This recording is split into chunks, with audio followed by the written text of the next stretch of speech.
You can read The Morning Line. The Morning Line at substack.substack.com. Paul Daugherty, we have a lot of our viewers that are regulars wondering, where's the hat? And I notice you don't have it on again today. I promise from now on I'll wear the hat. We'll be totally honest here on television. I forgot all about this. You had to text me to remind me. It's all my fault. I was deep in thought, finishing up on today's morning line. So I don't have time to get the hat. My hair looks like crap, and I'm on TV, and life's not too good right now. But we'll be better right now. You're doing great. I mean, look, you forgot about me. You remind me of my wife in many, many ways. So you got that going for you, if nothing else. The Morning Line a couple of days ago. Look, and you pointed it out in the column. There are certain topics you can talk about in Cincinnati, and you will get people talking about them, whether they're all the way out in Cleves or out, past Harrison near the Indiana border, as far east as you want to go, out to Goshen and Adams County and Brown County, wherever. And one of those topics is Pete Rose. This week, Pete Rose has, for a second time, correct me if I'm wrong on that, has written a letter to the Commissioner of Baseball asking for forgiveness and asking for a chance to be reinstated, at the minimum, to be on the ballot for the Hall of Fame. And you think he should be given that chance? And you and I are about the same age, Thom. I've been writing this story. I wrote in the blog last week that it really is, for better or worse, it's kind of been the story of my career in Cincinnati, because I got here in '88. And in '89 was when he got banned. And it's never gone away for lots of us, myself included. I do. After 33 years, the world is a different place, Thom. It's not the world we lived in 1989. Gambling is in.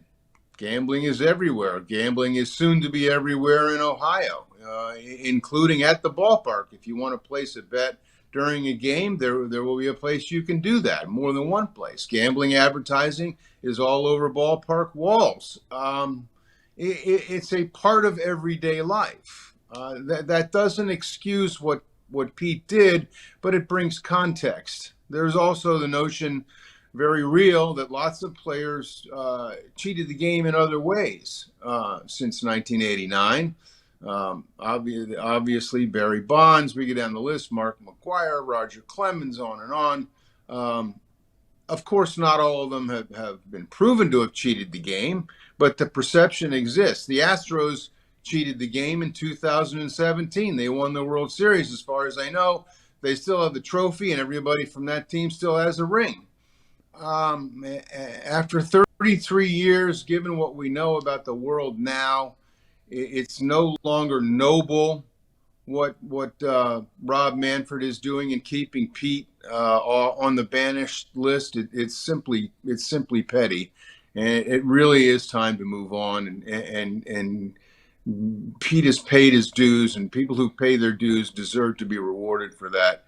And Pete belongs to be deserves to be reinstated to baseball. All right, well, let me ask you this, though. I want to get into a couple of specifics and breaking up into pieces a little bit. And I don't know where you stand on this part of it. I have always felt that there is a difference between Pete Rose, the player, and Pete Rose, the manager. As far as we know, and look, we could sit here and debate this from now till the end of time. But as far as we know, all of the activity in terms of gambling on baseball occurred while Pete Rose was the manager of a baseball team. He is being voted upon, if he gets that chance, to go into the Hall of Fame for what he did as a player. I've always felt that should have been some type of differentiation during this argument from the very, very beginning. You buy into that or no? Somewhat. It's never been proven or shown that Pete bet as a player. John Dowd will tell you that he had evidence that showed that Pete bet as a player. Logic would dictate that Pete bet as a player. Well, I mean, why wouldn't he? He bet as a manager, and the same rules apply. But that said, you're right. There's no evidence that he bet on games as a player. Beyond that, though, Tom, if we're talking about influencing outcomes of ball games, I would suggest that Barry Bonds had as big or bigger an influence on ball games as Pete Rose did. I would suggest the same of Roger Clemens. I would suggest that when Bonds was at the plate or when Clemens was on the mound and they were facing people who were not chemically enhanced, that indeed, yeah, they had an unfair impact on the outcome of every game in which they took part. Well, I don't think there's any doubt about that. There's no question in any form or fashion that that's the truth. And the way that Bonds and Clemens have the direct outcome, or partly the direct outcome, in games in which they played for 15, 20 solid seasons. But look, Doc, how do you react to the fan who might say, and maybe Rob Manfred feels the same way, at least he has up until this point, Bud Selig did too, that look, that's a rule. It's always been there. Nothing's changed. Society might change. People might change. The way we look at gambling as a business enterprise in baseball might change, or football, or any other sport. But that rule has never changed. You gamble on the game, lifetime banishment. Right. Yeah. And some murderers get paroled after 33 years. Well, you can take that to the bank. I said that before you came on. We literally have people who have raped children that have not spent, and that is not an exaggeration. Just look around every single day when you read about crime. And it's somebody who's committed 27 offenses more times than not, and they should have been in jail for a long, long time. That's not debatable on this Pete thing. 30-plus years. Yeah, like I said, the longer it goes now, and the more the world changes, the less it looks noble, and the more it looks petty. And right now, it looks pretty petty. Do you think there's any chance Manfred goes for this, or do you think that he has people? No. Well, let me ask you this. Okay, go ahead and answer that first part.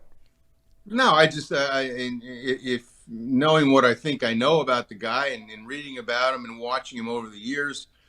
He doesn't seem to be the kind of guy that would admit that, maybe we need to change our stance on this. I just don't think he's that kind of guy. So no, I don't think anything's going to come of this latest appeal by Pete. Don't you think, though, Doc, when you look at Rob Manfred? Okay, now look, we can all sit here and say that we wish it wasn't the case, but it is the case. Okay, Major League Baseball, and Rob Manfred in particular, has a major PR problem, okay? The game is losing viewers. The sport is slow. It's boring. Young people aren't watching the sport. You're worried about the future growth. We don't know if every single one of these local television entities that used to be owned by Fox, now under Bally's, is even going to be in business in a year from now. There's a lot of bad going on here. There's some good, but there's a lot of bad. There's not a lot of good in terms of public perception about Rob Manfred. Don't you think there are 3 or 4 people around him up there on Park Avenue, Madison Avenue in New York that say, you know what, Rob? I'm guessing like 90-something% of the baseball fans out there would think this is a good move. And you'd be the guy who'd get credit for making this happen.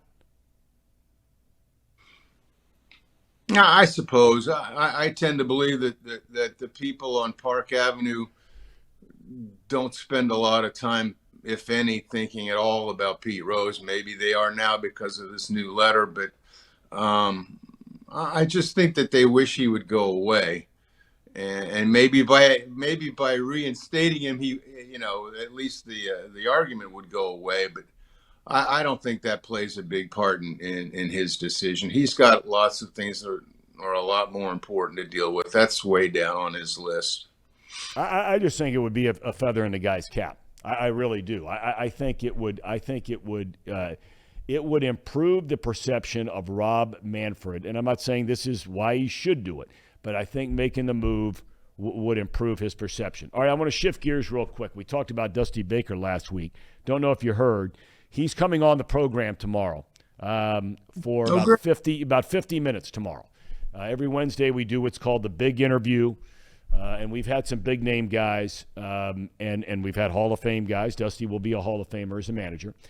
But, I was sitting there asking the guys, and I'm curious for your input on this because you've been around him, you've talked to him a lot, you've interviewed him for your work, you've spent time with him, just BSing about whatever, music, life.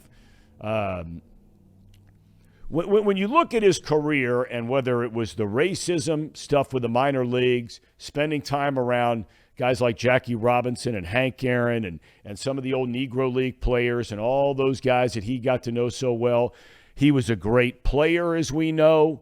Great player. He managed a team in the Giants that lost in the World Series. He managed a team in the Cubs that had the incredible 03 NLCS. The time he spent here in Cincinnati and getting fired, and now culminating with finally winning a World Series as a manager. What topic? Let's take away the World Series that year because that's topic number one. As a fan, what would you like to hear him talk most about on the other topics outside of that? Anything stand out for you? Away from the game? Well, I know it could be about the game, but I mean, if you only have him for 45 or 50 minutes, I can't cover every single one of these topics. You just can't do it. Is there something that after him winning the World Series and finally achieving something that has eluded him for the better part of 30-plus years as a major league manager, what do you think is next that we should ask him about? I don't know. I'd be interested in knowing what he felt that he has added to the game. What does he consider his legacy? What are 3 albums that he would take with him to the desert island? And what pairs best with the red wine that he's grown the grapes for over the last decade or so? What 3 albums you taking? That's a hell of a question. I should have had an answer ready since I prosed it myself.